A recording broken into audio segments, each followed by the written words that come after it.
Hi everyone, this is Rohit from Lifestyle Mastery, and today I'm excited to have Aye Moah, who's the CEO and co-founder of Boomerang. Boomerang created the email productivity extension as a SaaS product category back in 2010. Boomerang helps its customers focus on email that matters when it matters, and the company's tools allow for reading and responding to messages faster and more decisively than before. Moah is an alumni of MIT. Welcome to the show, Moah. Thank you for having me, Rohit. Awesome. So, you have an interesting journey. You've been part of Boomerang for quite some time. How did you start with the idea of Boomerang? I think when we started it, we were getting to a point in our career where we were doing more of the email follow-up and managing our inboxes than doing our real job. I think you can probably relate when, at a certain point in your career, that became your primary way of spending your time at work. So we were basically scratching our own itches, right? And we realized that there was not much innovation being done in the email space because it was 30, 40 years old technology, despite its growing significance in our work life. So we decided that, hey, nobody is solving it, and we want this problem to be solved, at least for our own daily life. Let's build it. So we were 3 co-founders who are all tinkerers, productivity geeks, and always tweaking our own workflow. So it was just mostly a need for ourselves. Interesting. And I always wondered why Gmail did not or Google did not build a product. And were you terrified that Gmail will build something one day? I think Gmail was just starting out too, right? So when we started building Boomerang, Gmail was only 3, 4 years old. So they were already considered the new innovation because everybody was starting to get used to the idea of being on a webmail client because Outlook was the primary business tool at the time. And the major innovation that they brought was having the threaded conversations and then having labels instead of folders, and people were just starting to adjusting to it. So I think we were quite early, even for Gmail, to be starting to think about the business problems that we were trying to solve. Got it. Interesting. And before the call, I talked about I've been part of a SaaS company which grew slowly, and I've used your product before, so it's always great to meet founders whose product I've used before. But Boomerang went just raised $400,000, which is a very small amount for a company which is based in the Silicon Valley, in the US, and it's used worldwide. How did it grow to $10 million profit with only $400,000 in funding? I think for us, it's a lot of focus, discipline, and hard work, and just listening to our customers. So there is a lot of the time where we were tempted to do, faster growth, but we know that it's important to have sustainable growth and sustainable operations, right? Because we didn't want to keep raising funding and living on the 18 months funding life cycles that a lot of Silicon Valley startup companies ended up in. We ended up just kind of following customer revenue and making sure that everything we build is bringing significant value to our customer lives that they are very comfortable paying. So I think just, incredible focus on customer needs is how we can get to where we are. Got it. Interesting. And you grew slowly, but if you could go back, would you look at doing it differently, or would you want to keep it at a slow pace? I think it all depends on circumstances and timing, right? A lot of things in life is timing. So if we were starting Boomerang in a different time, like later on, maybe 2015, 2016, that might have been a different path. So it's hard to tell, right? So again, like if you were trying to start it in 2020, 2021, everybody is raising tons and tons of funding and everything is, rosy. But if you're starting a company in 2022, October, November, or current time, that's a different story too. So it's really a matter of, circumstances, luck, and timing. Got it. Interesting. Um, and what do you think are some of the disadvantages of not raising funding? Obviously, that everybody talks about the advantages, but are there any disadvantages? I think the primary disadvantage is it's hard to get press to pay attention to what we are doing, regardless of how innovative or significant our products are. You generally don't get the recognition of the innovations that we brought into the world, right? Despite changing the way people use email, snooze was not a concept that anybody knows until Boomerang came along. We showed the world, this is the thing that you need, and people started using it. It started to grow, and then people started copying, and now is in every major email platform has a function of snooze, and it's gone even beyond email, right? If you go to Trello, if you go to Slack, there's the concept of I can deal with this message right now, bring it back to me later. And that's a world-changing idea and a concept that we didn't have until Boomerang came along. But you wouldn't see us on like any of the 30 under 30 or top innovative company lists in the, so I guess my advice for, a future founder is like, if those kinds of recognitions and accolades are important to you, I wouldn't recommend the route we took. If you want to change the world by making your ideas into reality, you can do it without funding, right? Because the myth around the Silicon Valley is that if you want to have a huge impact, you have to raise funding so that you can grow really fast and take over. And I think it's conflating two things that usually correlate, but they are not causal. What I mean by that is there are many things that, especially recently, they grew really, really fast, spending so much funding, and they are unsustainable and profitable growth. But when the funding dries up, they collapse, right? And this is the current environment, what you're seeing right now, because they didn't grow their business on sound business practices. And for us, we took a long time. That's the other thing, is you have to have patience. That's the other disadvantage of not taking on funding, is you must have patience and really love what you do, right? This is not a 3 to 5 year timeline we're talking about. We need to really believe in what we are building and actually having fun while doing it, because that's how we can be still together. 3 co-founders after 12 years, still working on the same company, is pretty much unheard of. So, but we can do that because we love what we do and we're building things that we truly want the world to have. So I think my thought is you can have a huge impact on how people work, or how, an industry think about a specific problems, how to solve large impact problems.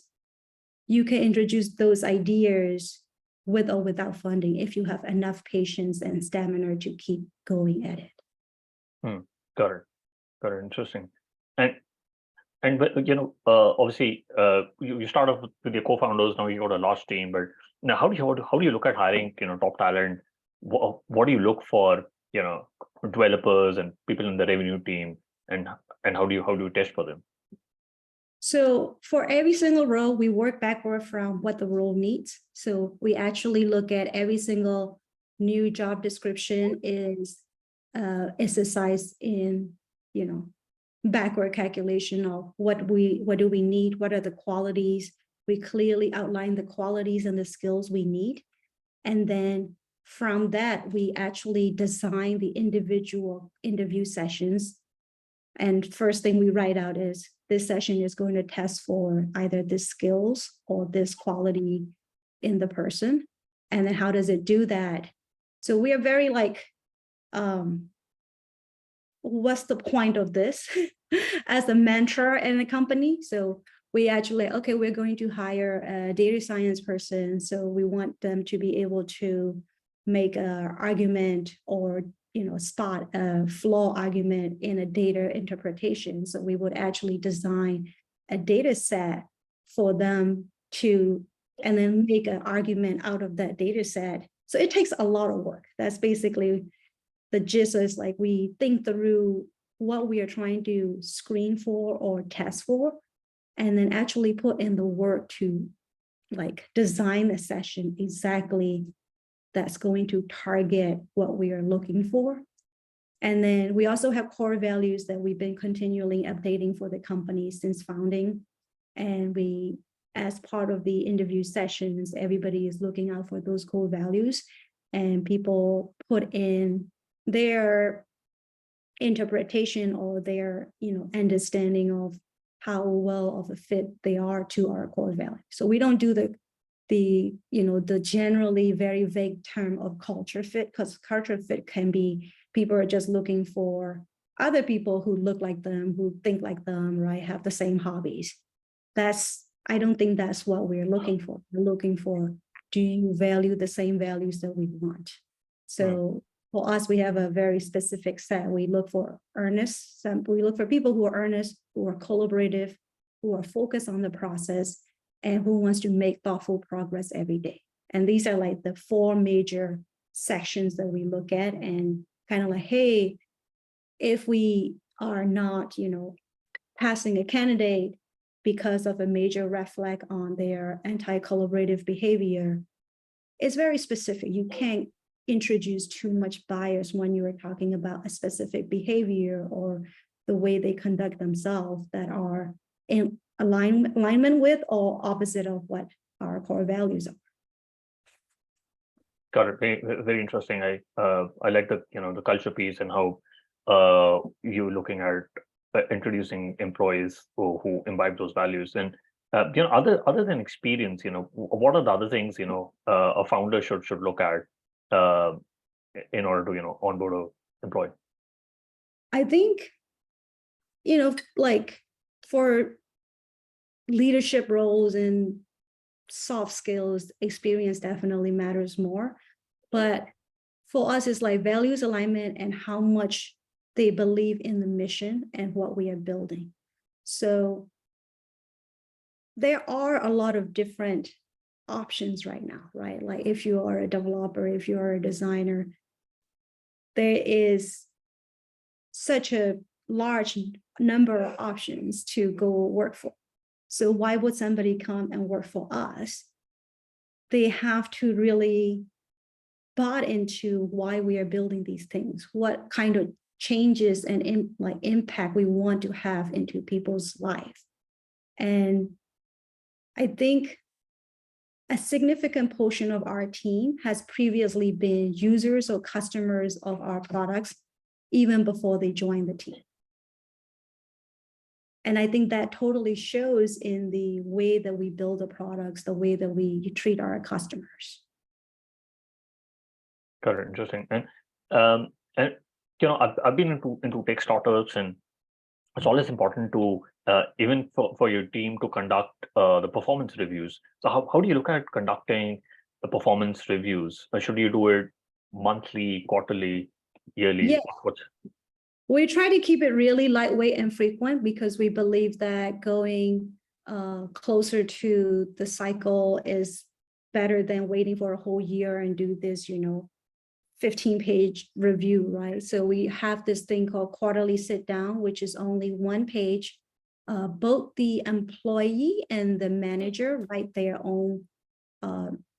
It's basically like, 1 sheet of paper with 2-sided, right? From the manager's point of view, what they are seeing and what they want the employee to work on. And then from the employee side also is, hey, this is what we made progress on. This is what I want to keep working on, and kind of like making sure that we are in sync from both sides of the coin.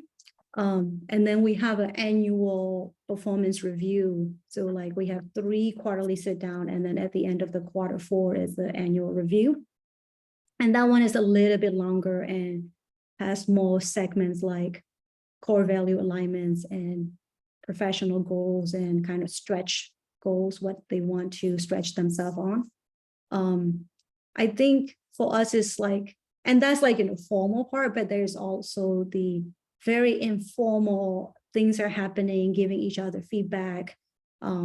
my first job out of college was at Sapient, and they were this like exemplary company when it comes to giving direct, honest, transparent feedback as it's happened.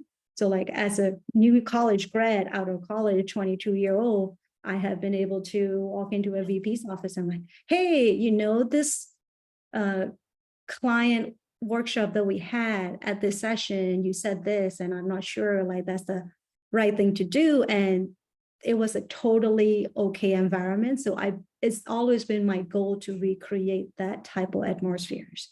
And also I have to model that by, you know, giving quick, light feedback when somebody is not going along with the crowd, right? So if somebody's bringing up something that may be uncomfortable and they are putting themselves out there, I want to make sure that they know, like, the team appreciates them taking a stand and making sure that, so very like, as a very specific example I can give is, we were doing an interview and somebody wrote, you know, basically a counter trend feedback to everybody else was giving us a candidate a certain score, and she was basically the main outlier. And she was comfortable doing that because she doesn't feel like she needs to hold back her opinion, even if it's not in line with everybody else.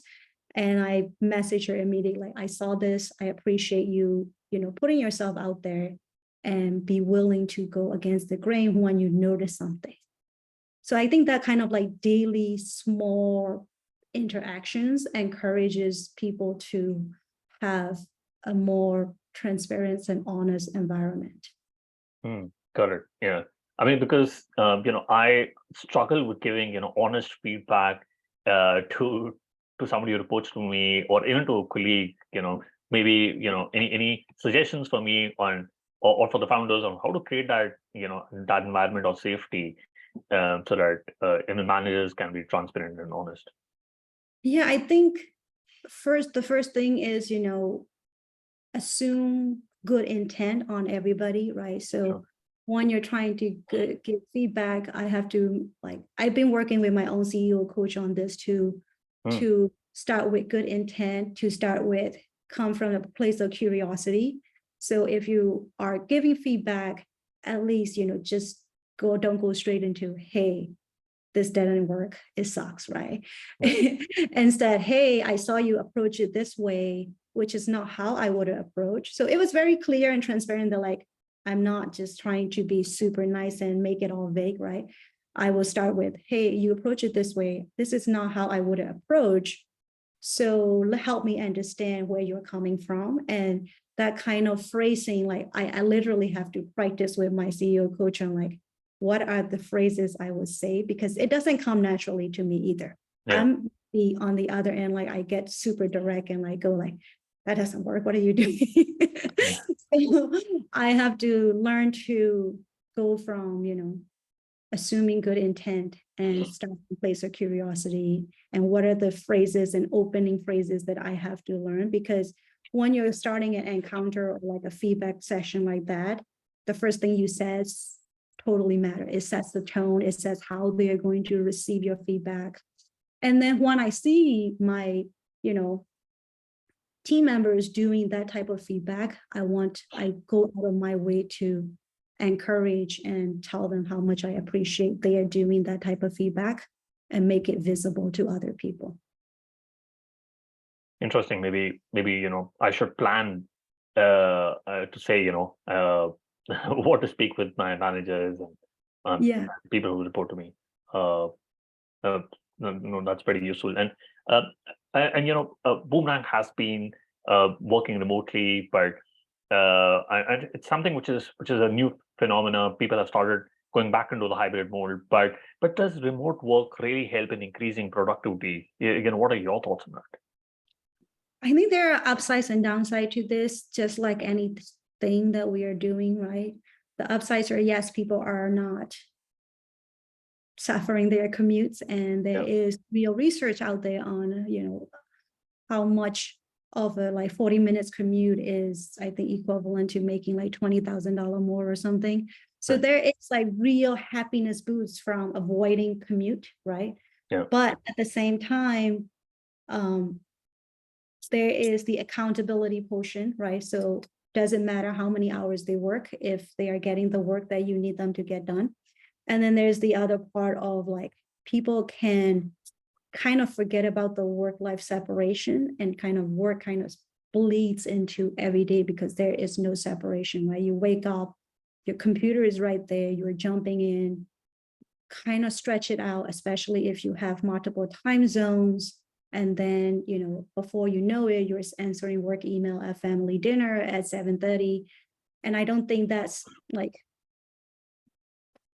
is it a good thing? Is it a bad thing? It depends on how leaders view what their companies to be. For me, I think we should hold our own, line of when work is done is really done. So I made a habit of making sure that I never send email after hours, even if I want to send, or if I'm like, I have a occasional insomnia habit. So like if I'm waking up at 2 for some reason, I make sure that emails are scheduled to arrive at a sensible time for their time zone.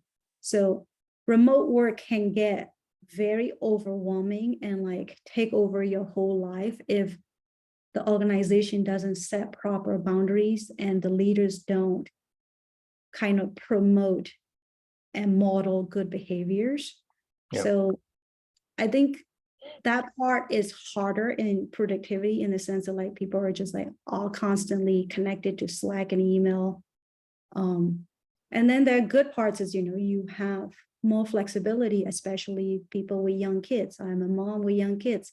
There's more flexibility into my schedule, what I can, go pick up the kid if they're sick, or any special parent teacher conferences, things like that are a little bit more flexible to deal with than when you have to go somewhere, that's not your house, have to come back, commute, all those stuff. So I think the time that we save on commute can be used more productively in a way that still makes sense to your family and the company culture. Got it. Interesting. And I researched that you took a break in 2019 and 20, and it's very interesting that you came back. But what can a founder do to ensure that they don't burn out? Burnout, unfortunately, has happened to me, and because I've been into startups such a long time. But any thoughts for founders, employees? Yeah. Yeah, I think, taking self-care seriously is something that we didn't do. That's why I was taking a break in 2019, because like it was 8.5 years into founder journey. And I was just like, the responsibility fatigue is real for founders, right? Because you're responsible all the time.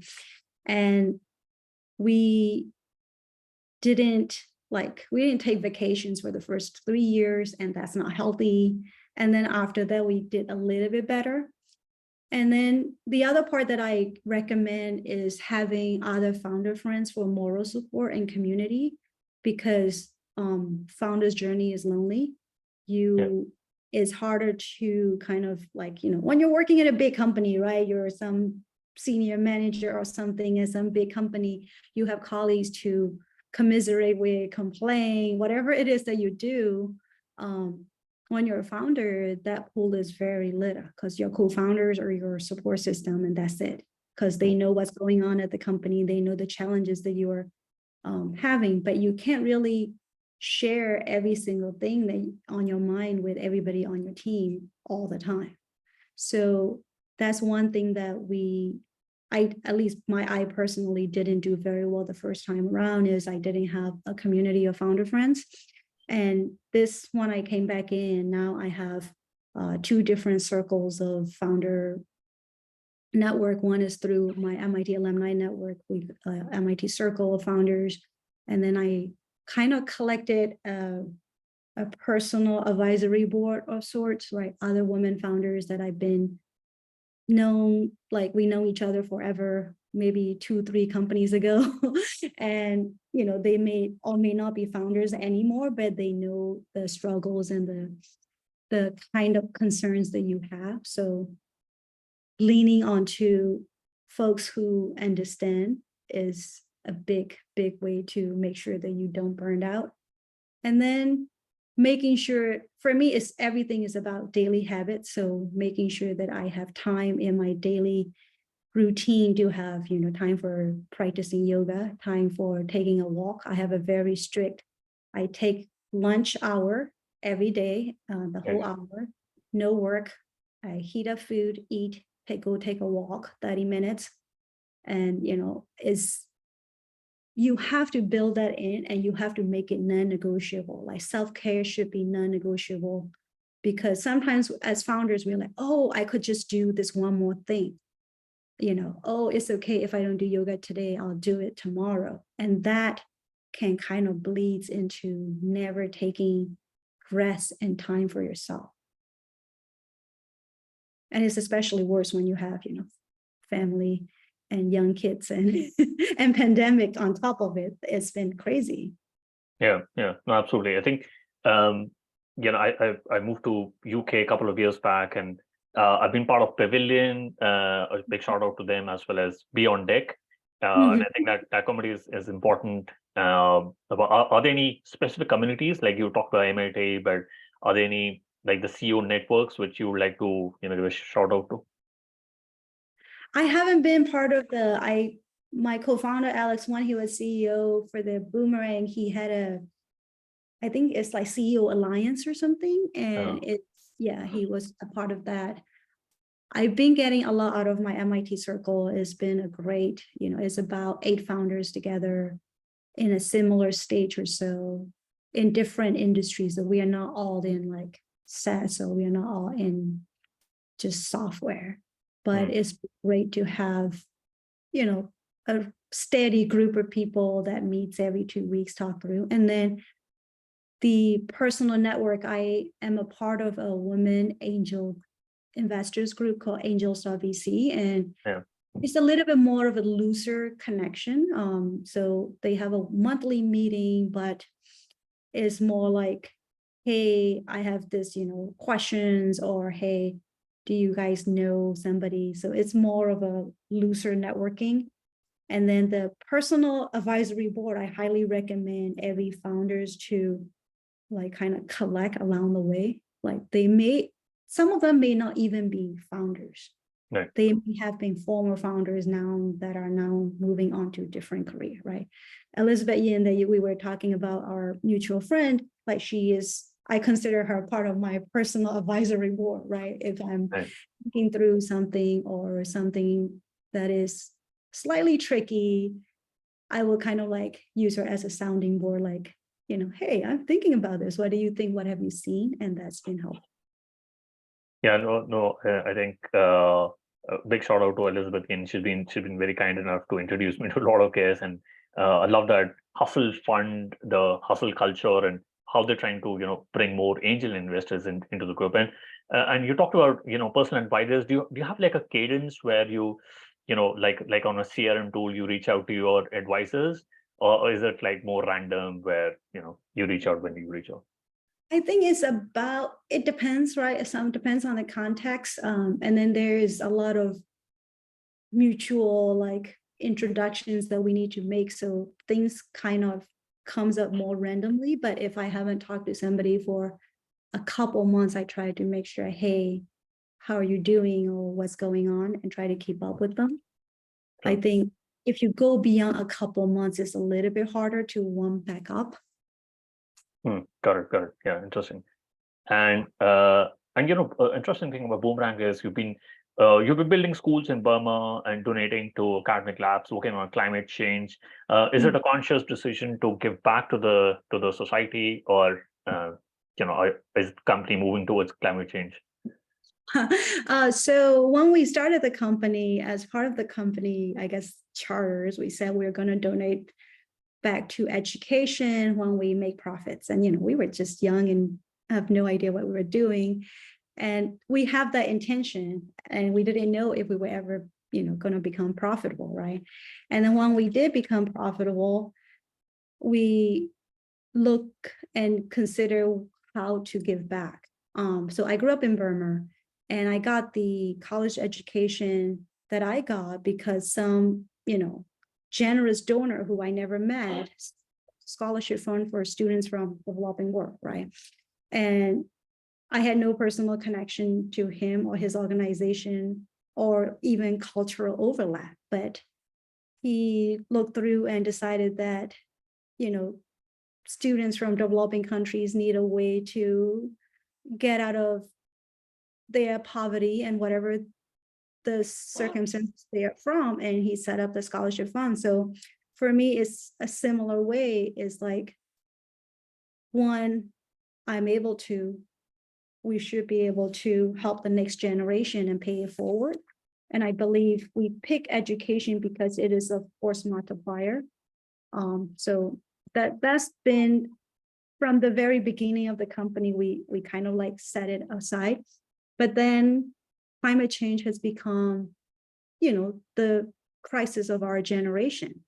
And we realize that we're not working on solving the problem personally, right? Our day-to-day is thinking about how to solve people's productivity problems, not climate tech. And we kind of look into how can we make an impact.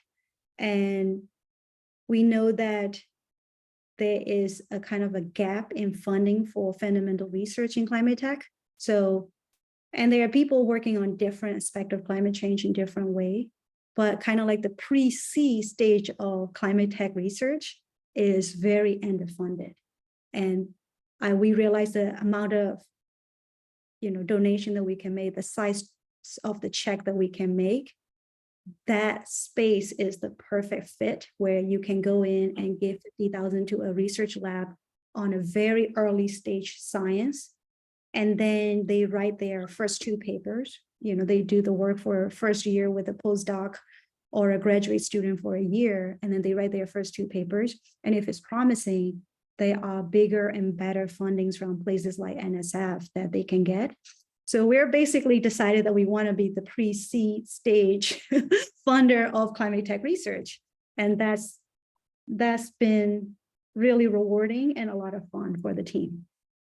Because we get to read all kinds of proposals and learn about like, oh, these are the type of, technologies and approaches that people are taking. And we're not scientists, we don't know anything, but just having some rudimentary layman understanding of the problems that they are working on have been like, it gives us so much hope for the future. And like, I'm so grateful that there are people out there dedicating their life and time. And, like science research is incredibly boring and tedious if you have to do it day to day. So I'm glad that there are people doing it and we were able to support them to get them somewhere that will make an impact for the. Got it. So no, I think that's super interesting. How you're giving back to Burma, and especially about climate change. And I researched that you read more than 50 books a year. What advice would you have for founders who've got a busy schedule, and even for experienced operators? How do you keep yourself intellectually challenged? Keep myself continually challenged. I think I feed my curiosity. So I don't choose which books to read because of external pressure or like, oh, you ought to read this, or random expectation I set on myself. I would be like, oh, I'm really curious about this topic. So we've been working on setting up our sales process for Boomerang. Like we got to where we are today at Boomerang without a sales team so far. And we're starting to set it up. And I was like, okay, how do people approach, sales process? And I don't just go and read specifically like how to set up a SaaS sales process. I'm reading things like, to sell is human, like kind of the philosophy behind selling, or how do people think about selling in a larger context besides just software SaaS, right? So I think for me, it's like mainly feeding my curiosity. And then there are plenty of like classes, business books that I haven't been able to get through because they don't like teach me anything that I didn't know before, or I just am not enjoying it. So the reason I can finish 50 books a year is I read what I enjoy, and I don't finish books that I don't enjoy. So if I feel like I'm not enjoying or like feeling like it's a chore to get through a book, I don't read. I have plenty, like, it's 50 books every year I finish. I probably start like 100 a year because I would start and be like, oh my God, no, I can't get through this. And then I just abandon it. Hmm. Yeah, no, absolutely. I think it happens with me as well. Initially when I started reading, I was like, I'll go through the entire book, but now I'm like, yeah, no, Life I is don't too find it short. interesting. There's so many great books out there, right? Yeah, yeah, absolutely, totally get you. For the record, like not all the books I read are intellectually stimulating. Some of them are just fun. Right. Yeah, absolutely. And I quickly want to do the top three, and just want to know, what's your favorite fiction, non-fiction book that you read? Favorite fiction is called, it's not a very well-known book, but it's well-known in fantasy, called The Lies of Locke Lamora by Scott Lynch. It's just it's fun and like surprisingly wise. And then the fiction, non-fiction, I would say, Influence is, I think, by C.L. Denny. Everybody probably, I think I love thinking about how you can be more persuasive. And then Flow, I can't pronounce the author name, it changes the way I think about productivity and how I design my day-to-day life. Awesome, got it. We'll put that in the show notes. And if you could go back in time when you started Boomerang, what is the one thing you would have focused on or done anything differently? I think take more risks. We have been very conservative in how much to spend and grow. But I mean, it comes from, the fact that we were almost bootstrapped, right? Not quite bootstrapped. We have the seed funding, but we didn't take as big of a swing as some of the opportunities that we saw, and we have been a little bit more conservative than we probably should have. I believe that we play not to lose rather than play to win. And I think it came from fundamentally, right? The three co-founders, we didn't come from wealthy backgrounds, right? I was an immigrant. I was on, I came to MIT with whatever is in my pocket, and that's it. Everything else was student loans and scholarship, and figured out how to survive from there. And my co-founder, Alex, he also didn't come from family with, money and resources to fall back on, right? So for us, this is, a basket that we can break, right? Like so I think a lot of choices that we made were making sure we don't fail. Yeah. Making sure that this doesn't go to zero, rather than going from how do we make it $1 billion company. So if we play from a defensive position, and overall, it's not a bad place to be where we are, right? We control our destiny. We can do quirky things like build schools in Burma and donate climate tech funds because we didn't take on funding.